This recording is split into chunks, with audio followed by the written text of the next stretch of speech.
is Renoff, and welcome to Quality Hang with Rod Brooks and friends. And here he is now, your host, my main man, Rod Brooks. Brooks, and welcome to Quality Hang. And today we are going to do some rising how a Southern California backyard party band saved heavy metal. And as you can tell by my shirt, I am a huge. We talked about the importance of the R&B really influenced Van Halen sound and how David Lee Roth's lyrics added to, of course, the Van Halen aesthetic, if you will. We also talked about the night that Eddie Van Halen, the one and only time he played the Beat It solo live with Michael Jackson. I was actually at that concert on the Jackson's Victory Tour back in 1984, the one and only time that Eddie Van Halen played that solo. So we talked about that.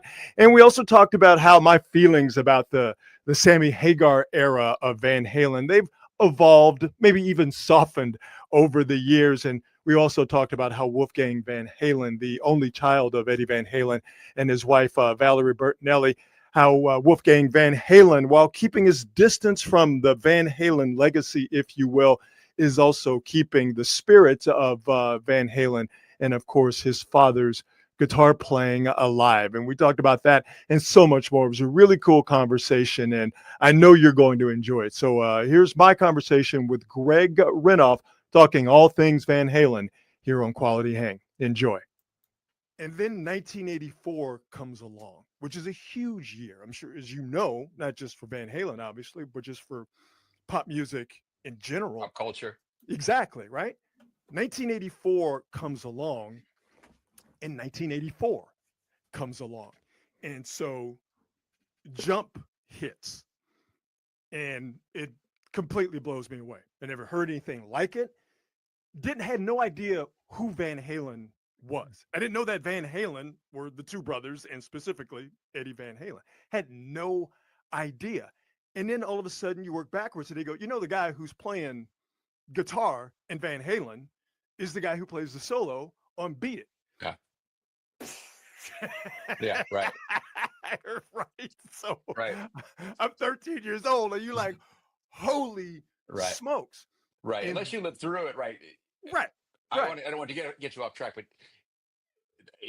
the kids don't understand how big Thriller was. They just don't understand the domination. There's been Taylor Swift. There's been a whole bunch of things that have sort of dominated culture, but not the way that album dominated pop culture for its run. Yeah. For our generation, right? They're Elvis and other people, but for our generation, for sure.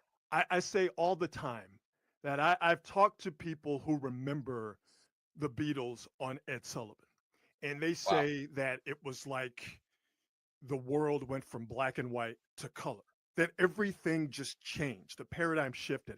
I think for our generation, when Michael Jackson did the moonwalk on Motown 25, that was our Beatles on Ed Sullivan moment. And I remember going to school the next day.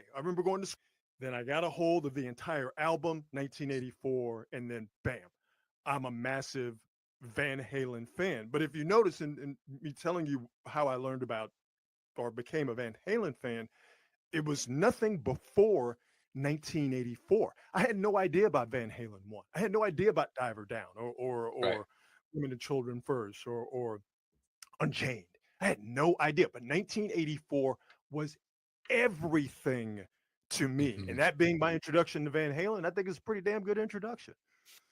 Do you remember buying the cassette, or how did you get a tape or a record? I remember eventually buying the cassette. It got to my junior high school and it floated around and you heard it. A couple of people made a copy. So I think I got a copy first. And you know how I remember cassettes were. Eventually the machine was going to eat it. So I had to go out and buy it. Once Panama hit, I had to have it for myself. Right. Yeah, there's so much to unpack there. I think one thing is that it's so interesting is because Quincy had that idea of sort of putting the great guitar player with Michael Jackson, and to kind of put those two things together. And he Eddie Van Halen was the guy. The story goes he called Ted Templeman, and Ted Templeman was the producer for Van Halen, and he gave Quincy Ted gave Quincy Eddie's number. Quincy called Ed, and then the way Ed tells the story, that he hung up on Quincy thinking it was a prank call a couple times, because it was like, I'm Quincy Jones. He thought it was one of his friends like busting his balls. He's like, F off, and like hangs up and like calls back. He's like, no, he's like, oh, Quincy Jones. I hung up on Quincy Jones. But it just kind of all gets to that uh, importance of that moment. I mean, I think there's probably, as a white guy, maybe it's easy to overstate the importance. Like Eddie, and it's a Van Halen, I'm like the Van Halen guy, like going like, Eddie Van Halen changed R&B, but in some ways he did, because those guitar solos became kind of a staple of. I was just gonna look. I have a playlist of like all these different. It's really quite amazing. I'm just, if I can find this playlist when we're talking, that I created of all these, the songs like Shalimar, Dancing in the Sheets, all these different songs started to have. I think that was one of them. I have to go find the list, but it's just became a producers are like, oh, what we need, instead of having like a saxophone solo or a keyboard solo or some other like breakdown in the middle, we're gonna put a Eddie Van Halen style guitar solo in the middle of like a R&B song. Yeah, yeah, yeah. No, you're 100% right, and I know Run DMC was a little bit before Thriller and Beat It. Right. But Run DMC with Rockbox, like they were the ones to get that into hip hop. But then once you got to Thriller, then beyond that, Run DMC was full bore with King of Rock. With the guitar being the lead instrument, along with with their voices and guitars getting their way into hip hop, and obviously exploding with Walk This Way. And then once you got past that, it was boom. But I'm right there with you that Eddie Van Halen and Michael Jackson coming together. It's absolutely true, because I lived it. It made Black people go, okay, rock ain't that bad, or it's not some sort of thing that we shouldn't vibe with, or it's not for us. Obviously MTV had a lot to do with that, and just attitudes and cultures changing. But Michael Jackson and Eddie Van Halen getting together, to me, that's the Big Bang, quite frankly. Right. There's some of these songs on the list, and I'll share this playlist with you, is like Shalimar, Dancing in the Sheets, Dead Giveaway, of course, Prince, Let's Go Crazy. And I don't think the Prince thing was much more of a Hendrixy thing that I think he probably would have done, even if he would have done that even if Eddie Van Halen didn't do his thing.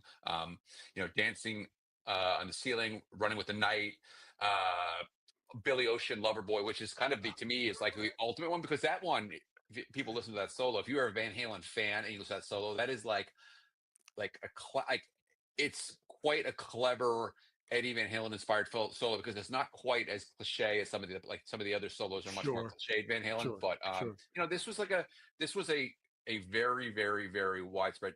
Jermaine Stewart, Get Over It, Cameo, Candy, like all these songs have splash heavy metal style Eddie Van Halen style guitar solos. But I think it's also really interesting when you bring up this topic, having written the book about Van Halen and knowing what I learned about David Lee Roth and his childhood, where he was, when Pasadena was one of the test locations for what was called integrational busing at the time, where white kids were getting bused to black high schools, majority black high schools, and vice versa. Roth was bused to John Muir High School, which was heavily black and Hispanic, and there was a minority of whites there, and he got to kind of mix and mingle with a whole different group of people, and that sort of exposed him to Kool and the Gang, all these other stuff that sort of became part of the Van Halen sound. Not maybe as prominent as some of the other heavy metal-esque influences the Van Halen sound had, but certainly Roth has described Van Halen as like Black Sabbath with Temptations harmonies. Basically, is what he said. Basically, it's that basically was the Van Halen sound, and that's all. That was Roth's contribution, having grown up with Motown music like you, but also then having been in early 70s, been placed in this place where Billy Preston and all this other stuff was kind of the hits of the day. He was living that and every day. So that's part of all the sort of. I don't think Eddie and Alex Van Halen would necessarily have seen that as their influences, so to speak. But writ large, it was the Zeppelin or whatever the Who. But that was all part and parcel, thanks to Roth, that he brought that to the table. Earth, Wind, and Fire is another group I think of that there's a Van Halen influence there, and that how David Lee Roth grew up and how the Van Halen brothers grew up as well. That's how I grew up.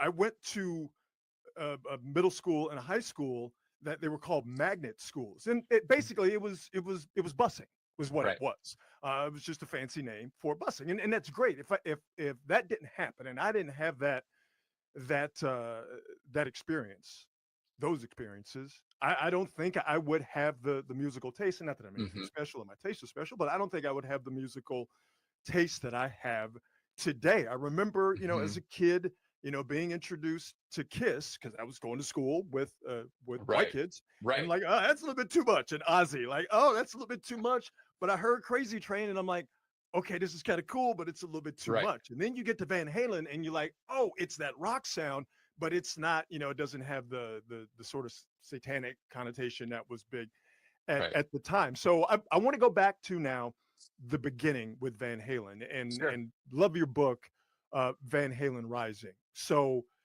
the brothers Van Halen are and their family are trying to make a living in Pasadena in the United States, and we'll get to the book that was written by Alex Van Halen brothers that came out a few months ago. But for people who don't know how Van Halen got together, can you sort of give them the real quick, this is how it formed? Because it really is an unlikely combination of people, the four, the Van Halen brothers, David Lee Roth and Michael Anthony. Definitely one of the reasons I was attracted to the story and wanted to write a book about it was it is such an American Hmm. story. So you Hmm. have the brothers who come from Holland in 1962, the Netherlands, with their family. They settle in Pasadena. They are actually the product of an interracial marriage. Their mother is Indo-Dutch, and the father is from Europe, from the Netherlands. The father, Jan Van Halen, is a musician. When they get to the United States and they start to get settled, he has been a fairly successful big band and jazz musician in Europe. He'd played on the radio. He'd would be like such and such big band, and he would stand up and take a solo, that type of thing, where he was kind of a featured guy. You get to America in the '60s, rock and roll is coming around, and doesn't speak the language. Not only that, he's playing really a style of music that's kind of fading, as we know that sort of big band is like that's sort of like the tail end of that as a cultural powerful musical sound. So he ends up doing things like playing in polka bands and actually working as a janitor at different times and working in a machine shop.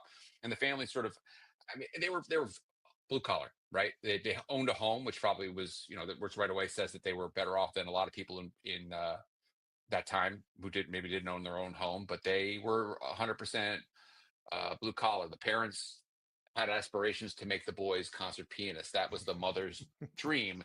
The father had grown up, playing in nightclubs. And in America, he was still kind of doing that. He'd be like out at night playing in clubs. And the story being that the brothers played at a little event. He was one of the featured musicians in Pasadena, or one of the towns around Pasadena.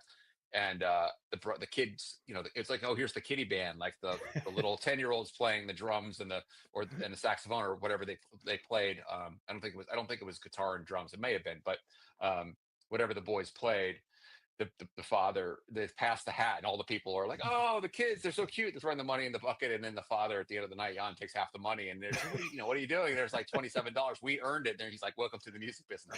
Basically, I'm going to take half your money right off the top. But so the brothers fall in love with hard rock and roll. I mean, they started with the Beatles, like you were mentioning. Like they got Hmm. started with the Beatles, Dave Clark Five. They eventually both got very interested in Led Zeppelin, Cream, particularly Cream. Eddie became the kid in the neighborhood who could play every single Eric Clapton lick exactly like Clapton did. They form a a band called Mammoth, and they're playing around Pasadena, Arcadia, that the San Gabriel Valley, mostly like birthday parties, Right. teen nights. They're not playing like clubs or anything like that. They're playing backyard parties, these types of things. And a kid named David Lee Roth, who had a band of his own called Red Ball Jet, which was much more of a kind of a like a '50s rock and roll meet Right. like funk type of music. It was much more flamboyant, as you mean, colorful. The guys in the band sort of did these dance steps, and instead of playing like Black Sabbath songs, um, they were playing like little Tumble and Dice by the Stones and these types of things. It Sure. was much more of like Sure. a sort of a rock and roll rather than sort of like what we would have called heavy metal at the time. Hmm.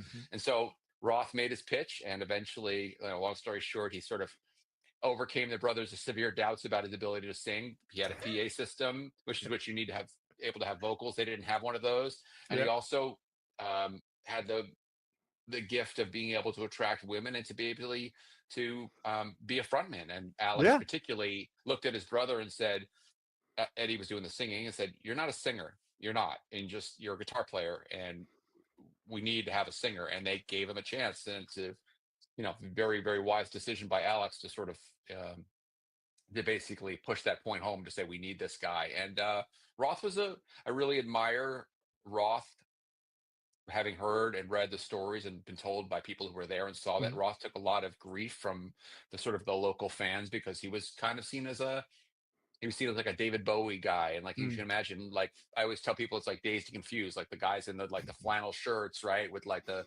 jeans on, like with Yeah. this stoner hair, like, hey, Yeah. they thought that glam and glitter rock was weird, for Right. lack of a better term, was like too out there, and that was kind of Roth's thing. He was into that type of Alice Cooper, Bowie, and so he took a lot of you know, there were a lot of doubts about him as being the right fit for Van Halen at the beginning, but then they got going, and that was the thing. So, last point I should have made originally, which is that Roth came from a very wealthy, relatively speaking, family. His father owned a mansion in Pasadena that he bought in 1974 or 75. They practiced in the basement of that. His father was an ophthalmologist, and so they were definitely from like the other side of the tracks thing. But Mhm. Roth was a guy who knew how to he knew how to make bonds with people, and and he was able to, like, make it work with guys. Yeah. It couldn't be more different, like basically the upbringing and sort of the personalities, for sure. Definitely, I'm not sure it ever was like best friends as we know, but they made it work. Ain't that the truth? But it's the age old rock and roll story that the guy who has the PA and the guy who's able to get chicks to show up and get into the band, that guy is 9 times out of 10 is going Right. to have some sort of a presence in the band Right. because what's the thing? You want people to hear you and you want chicks to like you. And if you can get people or one person, in this case, David Lee Roth, to do both of those very important jobs, and this is where the Van Halen brothers having an understanding of the music business, you got to let that dude in. Even though, if you're Alex, you want to throw a drumstick and have it impale him in the back of his head, or you're Eddie, you just want to take your guitar and bash him in the face with it. That dude has to be a part of your band. Right. And that goes back to my love of Van Halen and how I got into it and then how I fell off and how it evolved.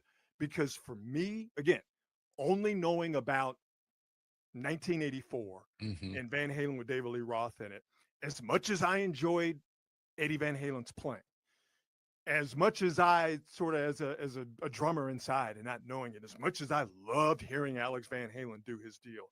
And I do want to get to Michael Anthony because I really think he gets the short end of the stick. Hmm. The visual of David Lee Roth, it never crossed my mind that as a singer he was until later.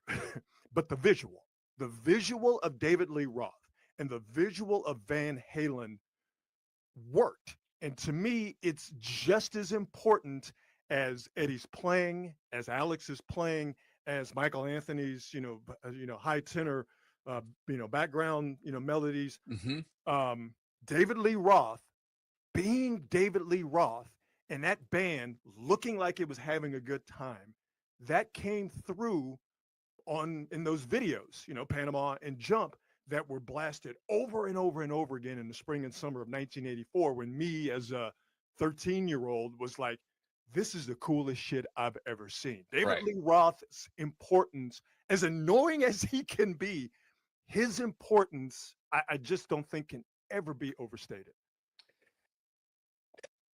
So much to say. I would just say I got to see them on the 1984 tour. I I'll know. spare the details on that, but it was an incredibly influential experience for Don't me. spare the Obviously, details. No, obviously, please. I mean, I just will tell you, when and there's a video of the whole 1984 tour show that was shot in Montreal just a couple of weeks after I saw Van Halen, a bootleg, which is kind of incredible that some guy brought in a video camera into a concert in 1984, which was like a giant thing. But hey, man, all thanks to that person who did that, because the show was was the same basically every night, where they sent the spotlights shooting around the arena, Sure. and then they put the spotlight on the drum kit as they did Unchained, and Roth came off that drum riser. He was wearing like a sequin jacket, and he came off that drum riser and did the split, and it was just Oh, like, oh my gosh. I'll tell you the other thing too is I remember so vividly is just that is sort of like I had seen the Go Go's 2 years earlier. My sister was a big fan. It was a great, great, great show. But to see a frontman like that style of frontman, it was kind of the ultimate rock frontman as your second real concert, was just the way he had control of the crowd. Like, yeah. He's like, why don't we just stop the concert and go off this across the street and get drunk?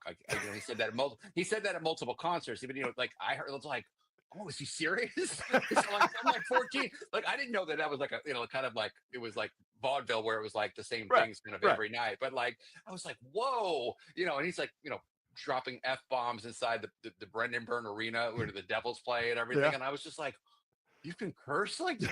And I was like, it's all that stuff as a kid, along with, of course, the guitar playing and just the light show and the songs and just the decibels, all of that was so incredible. And just to sort of have that to be, it just tattoos your brain. I mean, it really, and again, even if you didn't like Van Halen, you're probably going to remember a show like that. I mean, we we were all, just everyone was just in sort of like in awe of that. He was really at the peak of his frontman power because of the videos as well. That's sort of what made him. Of course, if I had just gone to a concert and seen this guy, I'm sure I would have been like, wow, this is really cool. But I just see the Jump video about 100 times in the last 6 weeks, sitting there waiting for Martha Quinn to come on, and like, you're like, oh, coming up next, right? Coming up next, Van Halen. Then you're like, you can't leave, like you're like locked in. Mom's like, dinner. You're like, one more minute, right? And you're like waiting, and to have the Panama video and all that stuff, which was just, I think it just about come out when I saw them. It was incredible. It was just incredible, and that was, of course, that was Van Halen's moment, and famously, of course, circling back to Beat It, Michael Jackson's Thriller kept Van Halen out of the number one spot, famously, right? That's the whole thing where Alex has a beef about that he said, if his brother hadn't played on the record, we would have ended up as number one, because Thriller wouldn't have been as popular. But his brother catapults, in his view, Thriller to the top of the charts and kind of locks it in there. And so, but yeah, it was just right. The whole Michael Jackson thing, when you should like, oh, that's Eddie Van Halen. I don't remember when I knew that. I honestly don't. I mean, I remember hearing the solo and eventually understanding it was Eddie Van Halen, but it may have been from MTV or the radio, where they're like, and Eddie Van Halen played the solo, thinking like, oh, that sounds like Van Halen. I want to go back to July of 1984. And on July 14th, 15th, and 16th, Van Halen's playing 3 nights at Old Reunion Arena in downtown Dallas on the 1984 tour. So I'm a kid. I'm in Dallas visiting my old man and my stepmother. I'm up there for the summer, and I have some girl cousins who are massive Michael Jackson fans. Again, who wasn't, right? Right. So they were able to get tickets to the first night of 2 nights of the Jacksons Victory Tour at Texas Stadium. And it was 2 nights, July 13th and July 14th. Well, on Friday, July 13th, and I don't know how much this is going to show, but on Friday, July 13th, I am at that show.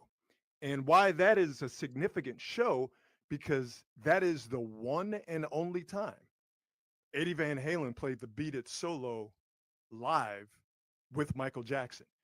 Had not done it before, did not do it after. And a lot of people think that it happened on July 14th. It didn't happen on July 14th. It's impossible for it to happen on July 14th, because Eddie Van Halen was playing with Van Halen the first of 3 nights at Reunion Arena. Again, how do I know this? Because I desperately wanted to go to those shows. But of course, no one in my family was going to go see They're like, these crazy white boys, right? Right, yeah, exactly. It's kind of like, we're going to see Michael Jackson. That's the end of it, right? Which the right decision was made. Right. Yeah, sure. I was like, I saw Michael Jackson live, and I saw Michael Jackson live, and I saw Eddie Van. I didn't know. I knew what I was getting, but I didn't really know what I was getting. I saw Eddie Van Halen play the Beat It solo live with Michael Jackson and the rest of the Jacksons on Friday, July 13th, 1984. Awesome. Yeah, there's So and cool. there's some like film footage of it and stuff like that, Yeah. which is Oh always yeah. like amazing. That showed up online eventually, and Yeah. that's like, yeah, I mean, like, what can you even say like about that? That is So just, cool. that's So just cool. like the ultimate cultural moment just to see. It's just So so cool. 80s. I mean, it's So so so 80s. It's like 80s. he's like I saw my, I mean that in the best way. Like Oh that's yeah. like it. Like you're like I saw Michael Jackson and Eddie Van Halen and the Jacksons in Dallas, on that tour. That's incredible. Yeah. Yeah, and that was a huge, I don't want to get us too sidetracked, but I'm happy to talk about this too. It's like that was such a huge, that Jackson's victory tour was huge, Yes. huge. Like, MTV never stopped talking about it. Kind of the brothers, I think they all decided, like, we're really going to cash in this time. Like, I know and they did sold a lot of tickets. I mean, I know that. It was the old man. It was Joe Jackson who decided that they were going to do it, and they did it Right. in partnership with. I'm not going to put the ticket back up here, but they did it in partnership with Don King. His name is the first name on Oh, I this ticket. forgot that. Don Right. And King. I I'll think it put it was back like, up here. It'll is there float. a sponsor on there? It's like Pepsi or Pepsi. something? Or, It yeah, says Pepsi. Right. a Don Right. King and Joseph and Catherine Jackson event, the Jackson's Victory Tour. Yeah. So, yeah, old Don man Joe King. Jackson said we're gonna get Talk money in. about Yeah. American, like Right. the ultimate Talk about the American. Like, 80s. I mean, like that dude. Yeah. Yeah, I mean, incredible, right? Like, Still alive, I, amazingly, right? yeah, I mean, like he was such a figure, like always showing up and things. Like, yeah, amazing. But yeah, I mean, like that, and that was the other thing too. It's interesting is that was the final U.S. shows that Van Halen played with Roth until 2007, right? Yeah. Because they go over to Europe after they play at those final shows in Texas. They go to Europe. They play 4 or 5 shows. On September 2nd, they play their final show in Germany with Roth. No one knew at the time, but that was the final show for Yep. decades up to 2007. So that's the other thing too. It's like, oh, we'll see them next year. You're like, no, there's no next year. I mean, they didn't play together for a long, long, long, long time. I got another couple of tickets. We'll talk about that in a I'm second. ready. Last thing about David Lee Roth, I'm pretty sure it was you that mentioned it. David Lee Roth as a songwriter. I mean, listen, he's not Neil Peart. Okay, he's not. Right. He's not Pete Townsend. Right. He's not. He's not any of the Beatles. But David Lee Roth as a songwriter, obviously there's a lot of sex. It's mostly sex. But you get some nuggets from David Lee Roth where you're like, okay, man, you know what? You're pretty good at this songwriting thing. Like you have an understanding of it. Yeah, I think the story that comes to mind, we can circle back again to Jump, which is that when Ted Templeman, the record producer, I worked on the book with him, and he had talked about that when Roth came to him and said, "I've got this idea. It's like, go ahead and jump." And Templeman was like, "I don't know, man. That's pretty dark." Like immediately he thought like he meant like jump off a building, right? And he's like, Right. "No, man. You mean like a leap of Go for faith? it. Like you Right. throw yourself in, right? You throw yourself into it." And Templeman, I was like, "Oh, okay."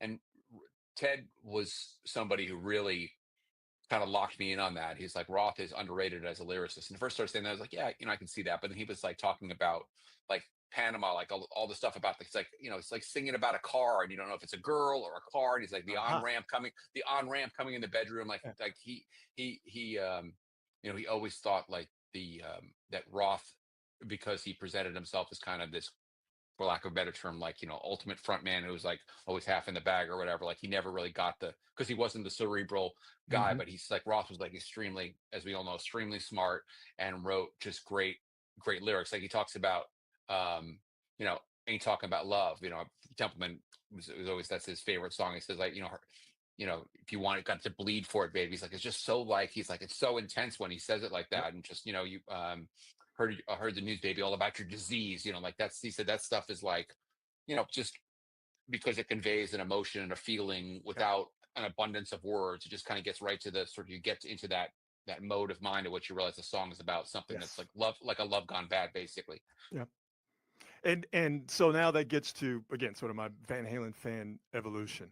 So as you mentioned, Van Halen, the original Roth era, crashes and burns, Hmm. and it was coming anyway. The sort of the flashpoint always seems to be the photo shoot for what was it, Women and Children First, when Definitely a big factor. Yeah, that was sort of the beginning of the end, and then it eventually ended, as you mentioned, after those shows in Europe in 1984. And so now, with that being all I know of Van Halen, Sammy Hagar shows up, who I by that point I know of him. I know From, Three Lock from Box. MTV, right? Right, exactly. I know Three Lock Box, and I know I Can't Drive 55. So I know who Sammy Hagar is. I had no idea about Montrose, had no idea about any of that other stuff, but I knew who he was.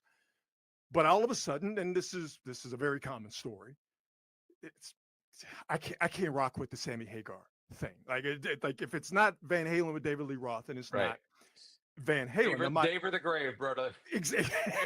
Dave or the grave. Now wings my thought, on rings. There it right, is. Wings right, on rings. right. If you know, you know. Exactly. So now my feelings on that have evolved, have changed. Right. But the thing for me is the word that keeps coming to my mind is corny. It always felt to me, to hear Van Halen and specifically Sammy Hagar talk about sex and love, it just felt corny. Like Right. OU812.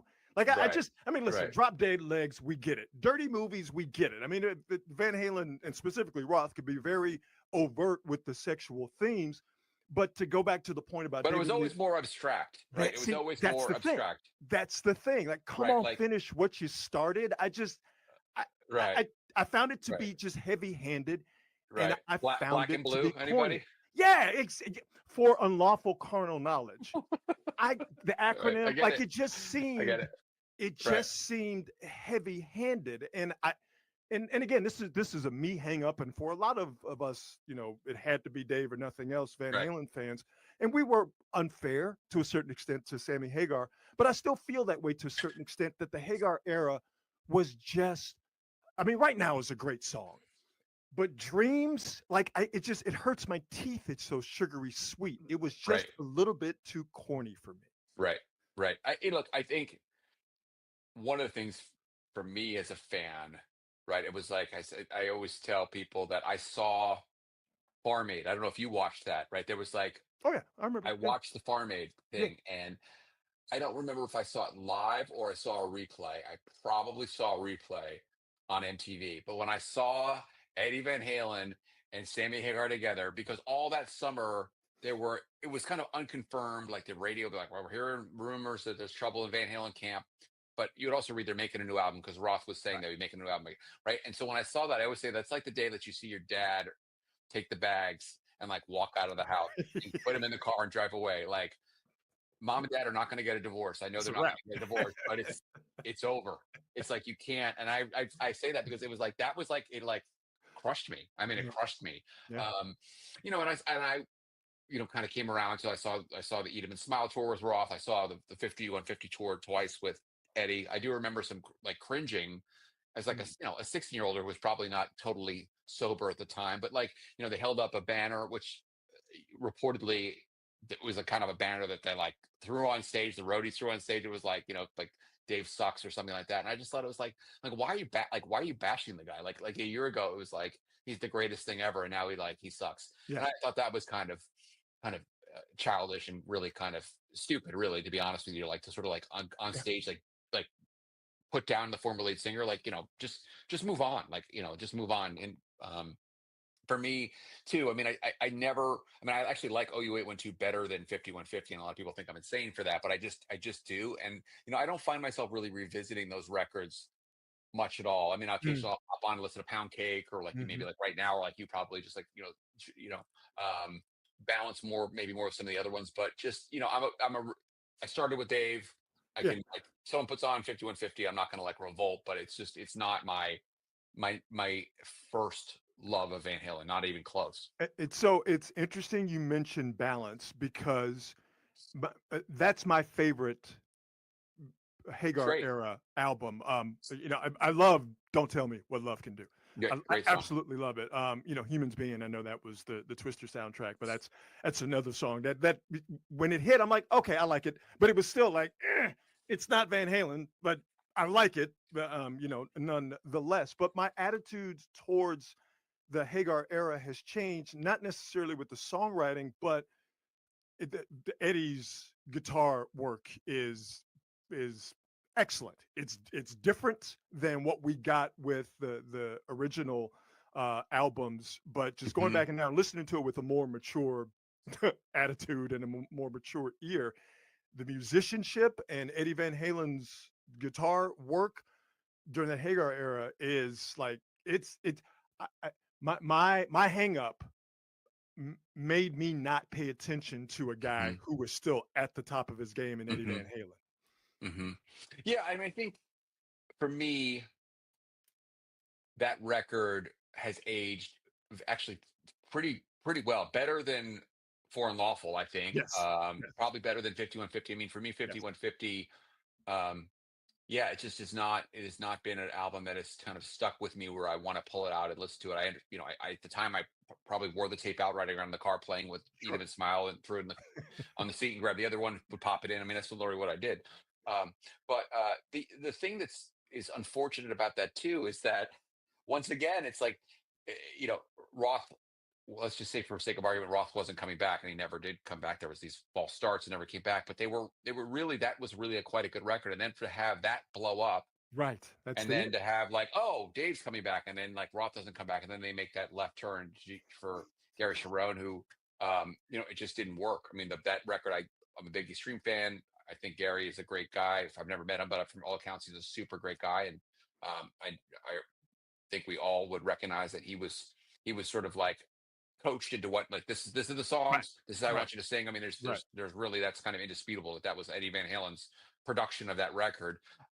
It just didn't work. I Yeah. mean, it just didn't work, and it was just my point is, like, to have it to blow up the Hagar thing after Humans Being and Balance is just really unfortunate, because that No. was a great, again, like, things just don't work for whatever reason it worked, but that was a really, like, very good, and I think very underrated record.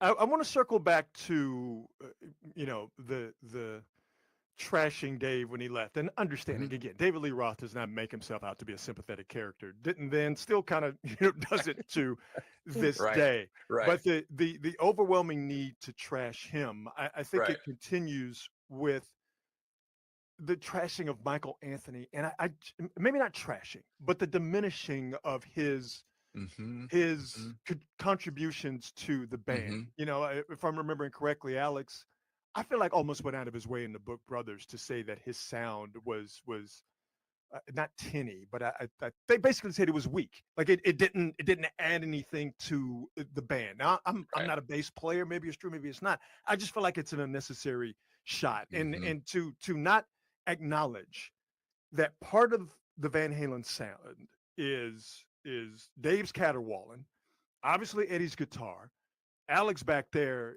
just bringing hell with him, and that Southern California Beach Boy harmony, that high tenor backing vocal of Michael Anthony, and to not, I think to not acknowledge his importance. Okay, maybe you pissed off because he bangs with Sammy Hagar now, but to diminish his contributions, and then for Hmm. fans to do it, like Alex, all right, I get it, man, and we'll talk about the brothers and their relationship. All right, fine, that's some brother shit. But for fans to do that, I just don't Hmm. understand why it's Hmm. necessary to diminish Michael Anthony's contributions. Hmm. Yeah, I think one thing I would say is that from day one, it was the Brothers Band. I mean, it was the Brothers Band. I think that, for me, it doesn't excuse anything. It doesn't give Sure. anything a pass. I would agree with you that there was, certainly. I mean, look, even Mike has said he thinks if Ed had lived longer, they would have reconciled, and has. I'm sure that's a tough thing to live with for Mike, even though Mike, I think, probably had the door open to reconciling with Ed, that never happened. Getting back to the brothers, from the get go, they saw that as it's their.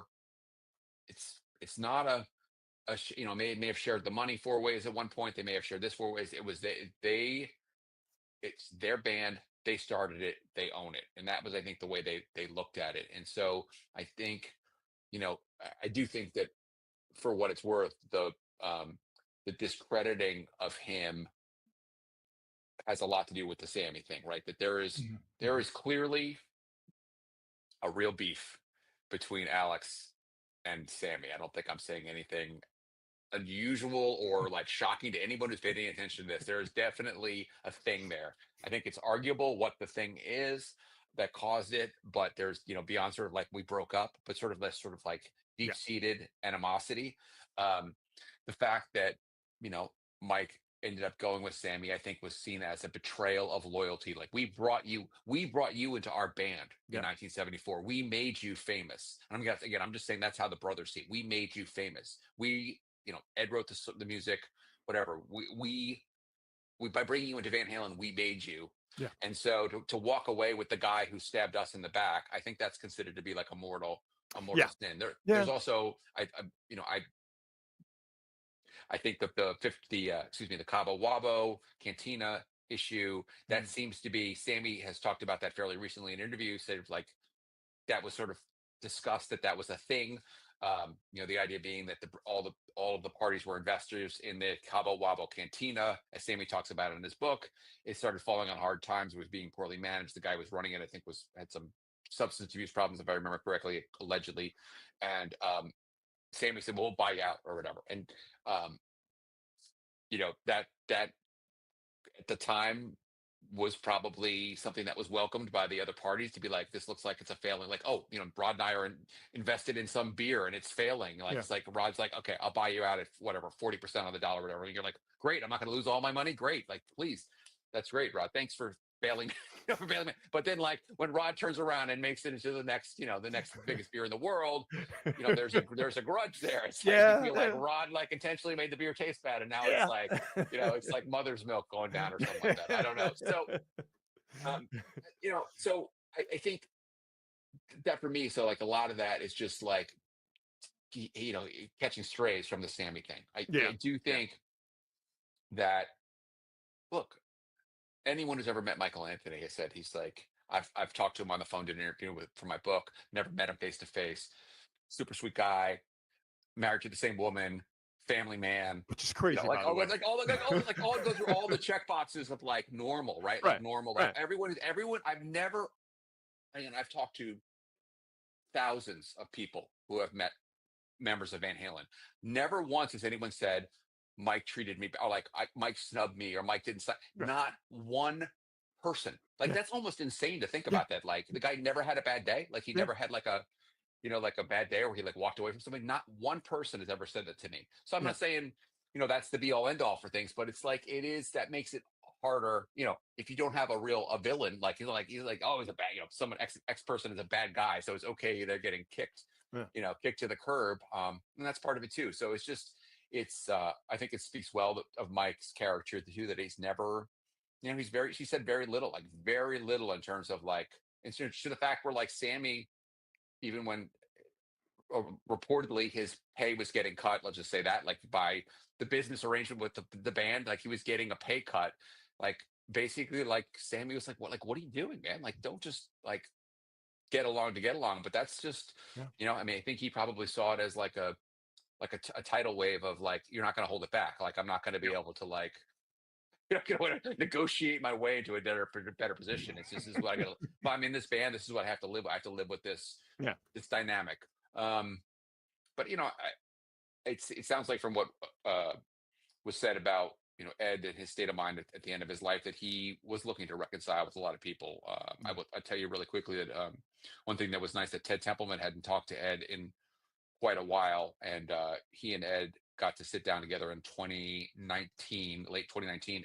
Ed came to Ted's place in LA, and they sat down and they had a long talk. And that had been the first time, and they had talked on the phone and texted or whatever over the years occasionally, but like the first time they'd ever had a face to face. And Ted got the impression that Ed, later, that Ed kind of knew maybe his time was running short and he wanted to just, and so it sounds like Mike was on that list, and it didn't end up happening for different reasons, which is unfortunate. But oh man, yeah, I mean, the guy is like, what can you say about the guy musically? He's as solid as they come. I mean, they didn't need, we all know they didn't need like a jazz bassist up there like doing all these crazy riffs. I mean, it might have worked or something, but that wasn't, they needed a guy who could sing to carry the backgrounds and make that sound, which is so identifiable, as you've made clear. And it's actually something that I think has become like common knowledge around rock fans, which is really cool, that like Mike's voice is like, part of what made Van Halen sound the way they sound. And that he was the guy. Ross said in his own book, he's like, Mike was the guy. I think he said in his book, like Mike was the guy who built. Like you need a guy in the band who's going to build the stage, who's going to help you Yes. build the stage every time. Like the guy who's the foundational guy, who's like, and every day he's like, gonna come out there, put the milk crates down. He's not going to have a bad day. He's just going to be like, yeah, well, whatever. Just do this, do the thing, not cause trouble, play the songs, knows the stuff, and is able to be an integral and Yeah. valuable part of the band. And so, yeah, it's just a reminder. Yeah, it's like you don't never know when the time's going to run out. And you got to make sure you make amends with the right people because it's. I'm sure they That's both have regrets about that. I'm sure. yeah. I'm sure Ed did too. Yeah, and it's hard to break that brotherly bond, and obviously Eddie and Alex's bond was, I mean, it was just on a molecular level for Right. goodness sakes. What did you think of the book, Brothers? Um, I loved. Here's what I liked about it. I loved the parts where he Alex really dove deep into the relationship between his parents Hmm. and him and his brother and kind of understanding the dynamic of the family. I mean, that was the thing that was really most compelling. And I also liked the parts where I felt like Alex was talking to his brother best, to like sort of the end where he's like kind of expressing maybe his regrets about things or his love for his brother for things he did, sort of like his whole um, intimacy, giving kind of that intimate look into what it was like to be Eddie Van Halen's brother and vice versa. I felt like um, there was a lot of at the latter part of the book, particularly, there was a lot of almost like engagement with other books. I was of course flattered that the Yeah, Templeman book right. was used extensively for that. I mean, You really, I mean, noticed it's that. like again, like no, I mean, look, I grew up like you, like a fan. Like I was just a guy who ended up going to becoming a historian and a writer. I was just like a regular guy, wore a Van Halen T-shirt around my high school. So it's like it's but I would have rather had Alex rather than sort of like setting the record straight with what other people might have said, Mm, just to say like this is what I remember, like this is how we got the drum sound in 1984, or like more of like yeah, again yeah, like how did he and Ed write songs like that right. would have been that's a quibble because I liked the book. I don't want to be saying I didn't like the book. I liked the book. That for me, like I was like hoping like oh he's going to get to the 1984 part of the part about this, and there was less of that Yeah, um intimacy, like how did the brothers write songs, what was it like when right, they were fighting about which song they were going to put on the record, like what was that like right. with the two of them as brothers, right, like the book's brothers with the other guys in the band kind of negotiating that, even and with their producer too, and and I get it, like that was a big part of what Alice wanted to kind of demonstrate about what his vision for Van Halen was and what his brothers was and how other people who had spoken about the band, including Ted and Noel Monk and other people, like he wanted to sort of say like, hey, you guys didn't get it right, or I agree with this part, I don't agree with this part, which is perfectly fair. But I Sure. wanted more, like do that, but like do more about the making of the records and the stuff, how you guys wrote songs and kind of got the tunes together and really made that magic. Brother, we looked at the book the exact same way. I enjoyed it thoroughly, but what I was left wanting is exactly what you talked about, and this is the Van Halen nerd in me. I wanted more. I, I wanted to know more about Fair Warning. Like, give me more Right, about Fair Warning and all that right, stuff. But right. that was Alex's truth to tell, to use that Sure. term that's thrown around nowadays, and I'm not going to beat him up for it. But and that's something that I found myself wanting in other books as well. I wanted Pete Townsend to do that in his book. I wanted him to tell Right. me more about the Who's musical process, and he did that a little bit, but it was Hmm. more wide ranging, and that's fine. But you bring up something that I noticed immediately in the book, and I enjoyed it, the Van Halen family Right. dynamic. 100%. And to me, that book told me two things: that the brothers Van Halen got their musical talents, their chops, their understanding of performance and the musical business. What was it? The old man basically said, Right. you go out there and do it, and you don't Right. complain. I'm paraphrasing, but Right. that's basically what he said. They got all that music stuff from their father. But the one person that I think is responsible for the propulsion system of the Van Halen brothers was the mother. Hmm. She was the one that gave them that drive and that push. And whether it came from a place of negativity at times, saying that the music wasn't about all that much, or her relationship with their father, calling him a nothing. Um, but their drive came from their mother, and if you Hmm. don't have that Van Halen drive, we're not having this conversation right Right.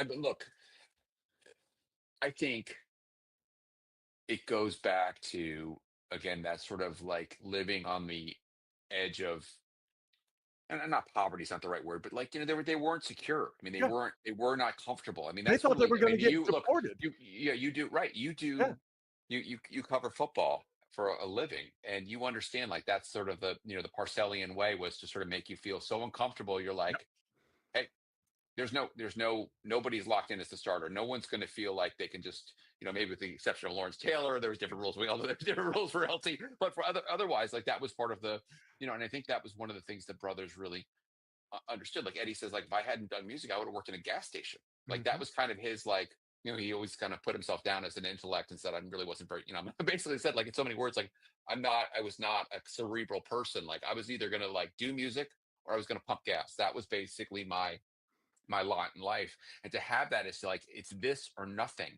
It's this or nothing. That's it's everything that's really necessary for, well, I shouldn't say everything. It's an incredibly essential part of success. Is oh, that I got you. feeling as Oh if yeah, there's no other option but to succeed. yeah, And yeah, and some guys don't make it one way or the other. People, some people, athletes, whatever, you don't get to where you want, but you have to have that mindset in it that there's only one choice, is to go forward and to do that. And yeah. yeah, they were absolutely driven. And also, the other thing too is, like, she, for however they might have resisted the piano lessons, she planted that seed of discipline in that, with the, even if they resisted it, that was like, there was a level of expectation when that Yeah. piano teacher came to the house, that they were going to perform. Like, famously, Eddie said that he never really learned to read music, that he just like imitated. But there was, the guy, like, Alex talking about the guy with the, basically with the ruler, so to, like, Yeah. basically like, you I'm gonna, whack your hand with a ruler, which is kind of like crazy to think about. Like, that is actually like, Yeah. was a thing. Of course, it, like, I went to Catholic school as a kid, and like the nuns had their yardstick or whatever they had. It's just, but it was just like, but just to think, like, that was like the the the the mindset with their father in music, and their mother wanting them to succeed and have a comfortable middle class life, Yeah. as the people who would go out and play music for, like, weddings and things like that, to be that type of, like, um, player. I mean, you're right, and that drive came from that. The music, for that part of the music, definitely came from her, Yes. because she was the one who, like, hide the guitar in the closet if you don't play it, you don't play the piano properly. I knew the Van Halen brothers grew up without means. Um, when Alex talked about them drinking Schlitz malt liquor bull, because listen, all right, I grew up on the south side of Houston, Texas. I understand what you're going to say. I grew up in South Park and South Acres, and our drink of choice, basically, because that's all we had around, was a 40 ounce of Schlitz malt liquor bull. All Right, right, right, if you had money, you weren't drinking bull. So to read that the Van Halen brothers, we're separated in age, but to read that the Van Halen brothers, when they were 16, right, 17, 18, and beyond, actually, when they even got money, were drinking the same sort of crap right, that I was drinking when I was 16, right, 17, right, 18 years old, right, until I started making some money. I'm right, like, I had no idea me and the Van right. Halen brothers had that in common. Right, and even like, there's, the articles where it'd be like, Rolling Stone like spends 2 days on the road with Van Halen, and you hear like Eddie Van Halen's in his hotel room, he's drinking Blue Nun, and he's pushed the cork into the bottle. Like, is that like not the ultimate, like, Yeah. like Blue Nun? Like, you could, you're the order room service, you could order like a $50 bottle of wine. Like, I think Warner Brothers can afford it, and B, you're like pushing the cork in the bottle to drink it. Like, that's like, yeah, there's definitely like some blue collar vibes to that, For for sure. sure. For sure. A couple of more things.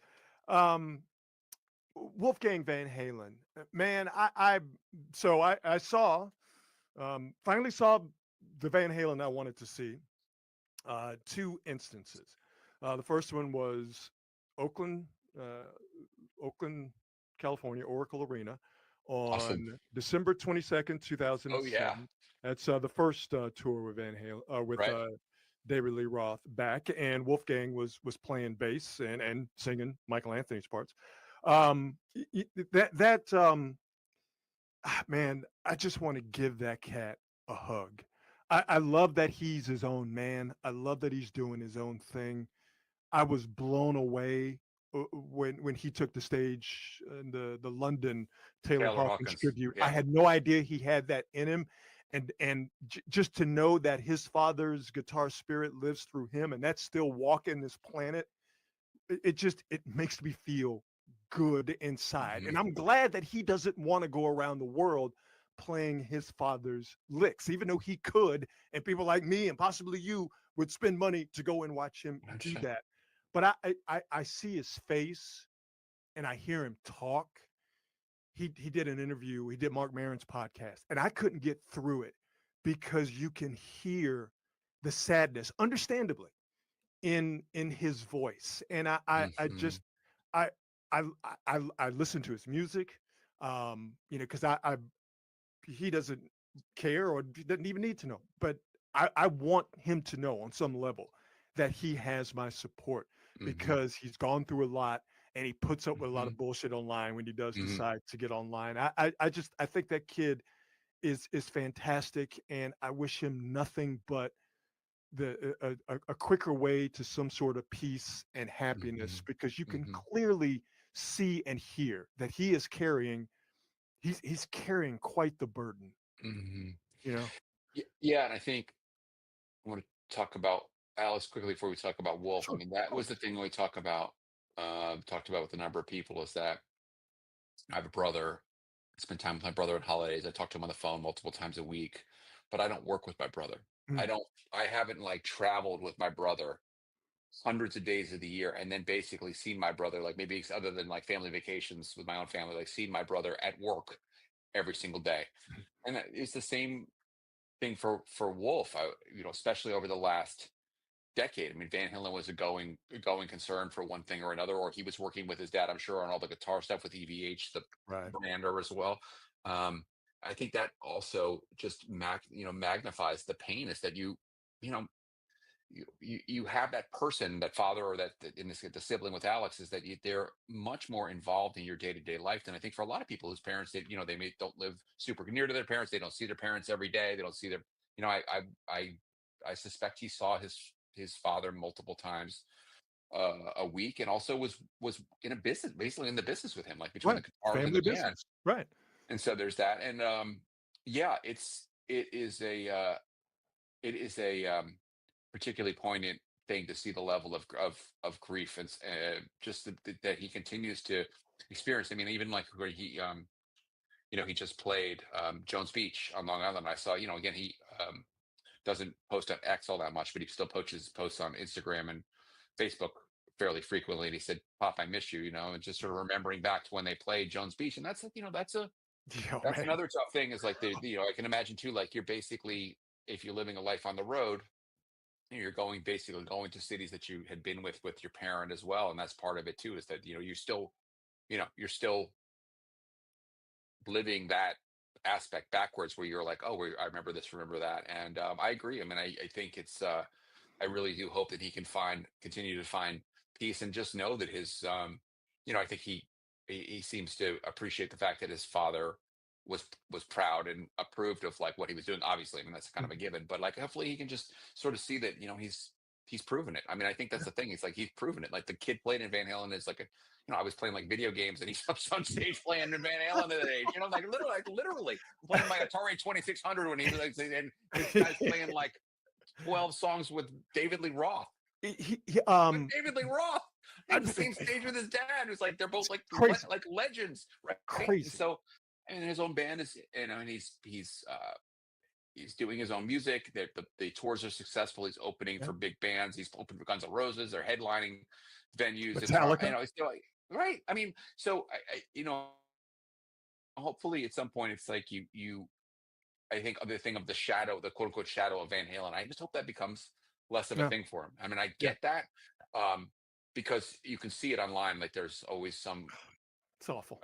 It's awful. individual who wants to say like, you're just living Yeah. off your dad's legacy, or like, Yeah. why don't you just play the Van Halen songs? And I think um, you and I both know that like that would be the easy thing to do, as you said. That would be easy. He would be able to like, make a quote unquote living off that would probably be more lucrative, maybe, for sure, than what he's doing now. But like, to his credit, he's like, you know what? I'm I'm putting my that in the own man. past. And I'm plus, my the other own thing man. too is I think I get the impression like just he's always like he's made some. I really do. Again, I really hope I get to meet Wolf one day because I think he's got quite a clever, very very smart guy and with a very clever sense of humor, very low key Yes. sense of humor. And Yes. he's like, yeah, you might have noticed there's some dysfunction in the band. Like, he's like kind of like, I don't want to step. I'm like, that's their thing, right? That's those guys. Yes, I was a member of it, but like, I'm not in that That's got nothing to do thing with me. anymore. Right, exactly. Like it does, but like I don't need to like chime in on all that stuff. Like that's not my thing. So whenever ex lead singer or this person says what or whatever, it's just like he's just like, yeah, They it's ain't got not nothing to me. do with me. So I think hopefully that brings some serenity now too. Like we're Yeah. just like not my deal. Like Yeah. can you imagine like having to Ugh. right I that just whole your uncle, the former singer, this everything. It's just like it's just like you know what. I'm not. That's not me. Speak to somebody it's else. That's crazy. not my. That's not my concern. It's crazy. He did a video, I think it was for the Drumeo channel, where Oh he yeah, played his uncle's drum parts. And I'm like, come on, that was awesome. man. That was awesome. It's just like Yeah, and I mean, as a like, drummer who's still trying to figure out how to play Panama, to just see him do it right, somewhat effortlessly, I'm like, right, come on, man. right, right. I mean, it's crazy. And again, like I saw him in Dallas a couple of years ago, maybe 2, 3 years ago now, and he played keyboards at one point. They put like there was one song where he came out and he played key. I'm like, dude, I'm Of like, it's course. like he didn't play drums, like, but played the guitar incredibly well, sang. Like that was the other thing too, is like he has a Yes. incredibly Yes. powerful voice. And I think it's interesting because at some point you have to say, am I really a lead singer? And he's a lead singer. Yeah. There's like you, in other words, you step up to the mic and go, oh, I'm not just going to do the harmonies or Yep. the parts of the Halen song. And so guy can sing, play drums, plays the bass, plays guitar, and played the keyboards. I was just like, yeah, it's just, and as he always says, like the drums are his natural, kind of his quote unquote natural, I think natural instrument, right? That was his first. It's just like crazy. It's like, oh yeah, I'll just play the guitar, you know, Hey, instead. And it was his first incredible, instrument like his old man. right, It's crazy. right, It's crazy, right. man. Genetics are wild. It's copy and paste. It's Yeah. crazy how that He talks works, about man. that thing where his father said, like, do that, like, basically, separate your left hand from your right hand, your left foot from your right foot. And he said, do this. And like when he was young, and he's like, yes, he can do it. Like he's like, because he's not like I'm like would be too uncoordinated to do it, but his kid could, his Right. little wolf could do it. It's just yeah, and it's a great story, and I Yeah. think I'm hoping that he continues to find ways to express himself through his band, or maybe like doing other projects as well, because I think he's got so many, like you Yeah. said, so many talents. I like to see him do maybe more music with other people too outside of his own band as well. Yeah. That's a guy who deserves to be happy. Obviously, I don't know him, 100%. but and I'm projecting, but I think I'm projecting correctly. He deserves to be happy. So I got one more thing for you. Sure. And I'm gonna preface it by saying I never, ever take videos at concerts. Okay. It's just my thing. I think Right. it's lame. Okay. I'm there to enjoy the concert. I'm there to enjoy the moment. But I went to see Van Halen for me for the last time. And something said to me, hey man, there was this iPhone I took it with, right? This old iPhone. Okay. Not one of the new ones, this old one. Something told me, say, hey man, you take your phone out and take some video of this. And it's video of an Eddie Van Halen guitar solo. So it's about 2 minutes and change. So I play the whole thing. You cool with that? Because Yeah, two of minutes course. Eddie Van Halen. All right. Um, Because it's I'll was- play.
Miss that cat.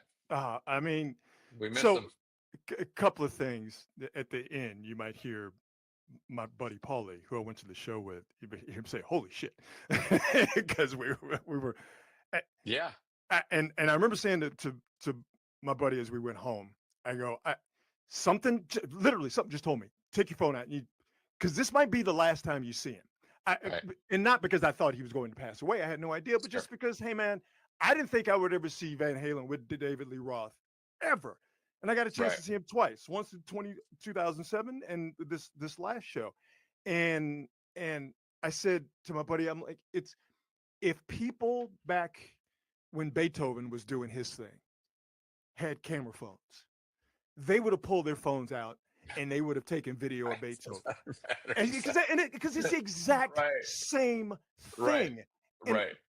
and just that video, with him, just bathed in that spotlight, looking